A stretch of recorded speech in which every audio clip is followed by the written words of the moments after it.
By the time the next build battle rolled around, I felt like I could finally use my skills and apply them to Minecraft. So when it was announced it was a summer build, and I knew that we were going to be able to use our lived experience of living at the shore all those summers, we had endless ideas. But of course, we started with a boardwalk. A boardwalk is typically a wooden structure located normally on the eastern coast of the United States in shore towns and becoming tourist attractions. I would describe them as a carnival filled with carnival games and rides, as well as long-term structures with restaurants as well as shops.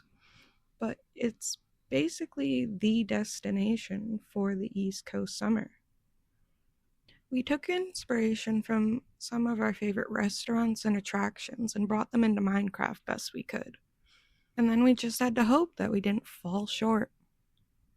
This competition gave us a lot of chances to experiment with different builds, like this arcade slash club with a dance floor on the roof. If you can spot how many seagulls are in this build, let me know at the end or in the comments.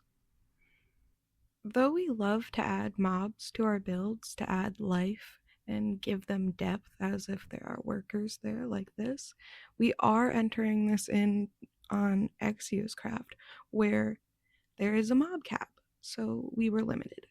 We had to get creative, and we learned the head database as well as armor stands during the last build battle, and it really took off here.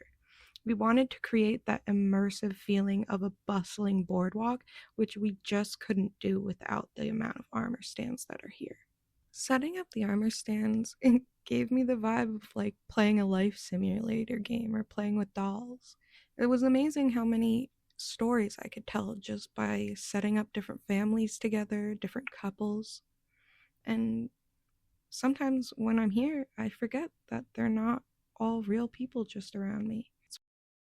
Like Wildwood, New Jersey, we wanted to add a big photo opportunity with these large beach balls.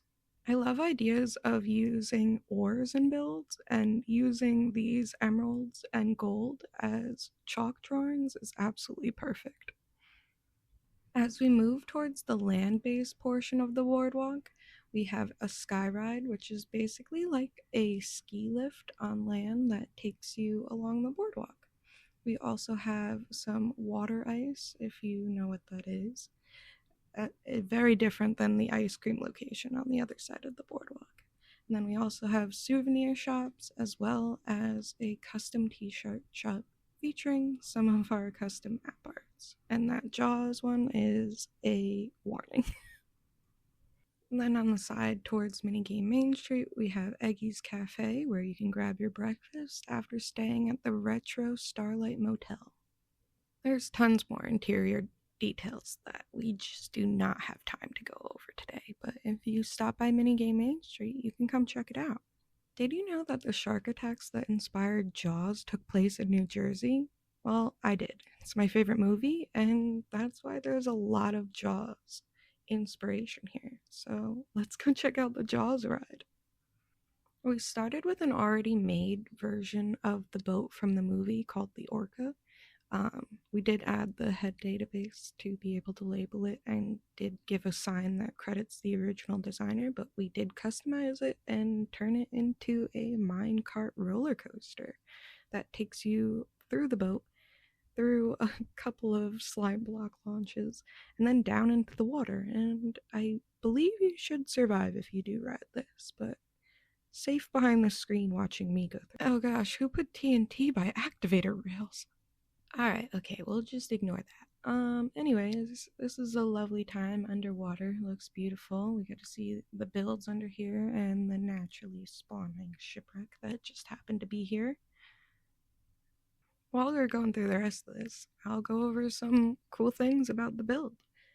There is actually a set time that this moment is taking place, and if you go around to the signs of the restaurants and other stores and anything else that might give you details of what time it is, you can figure it out.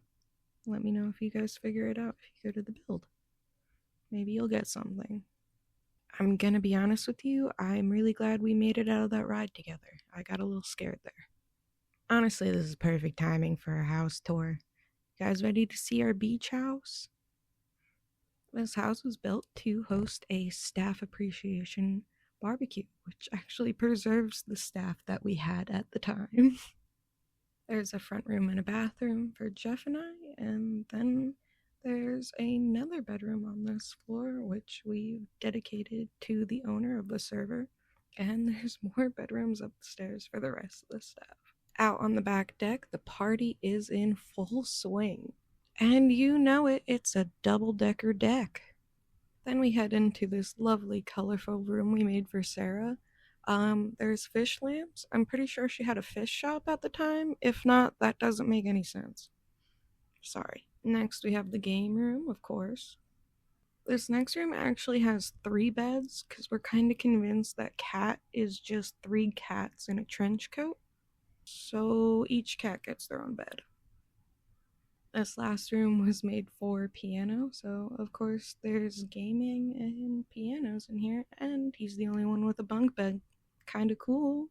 Maybe? I don't know. I don't even know if he likes bunk beds.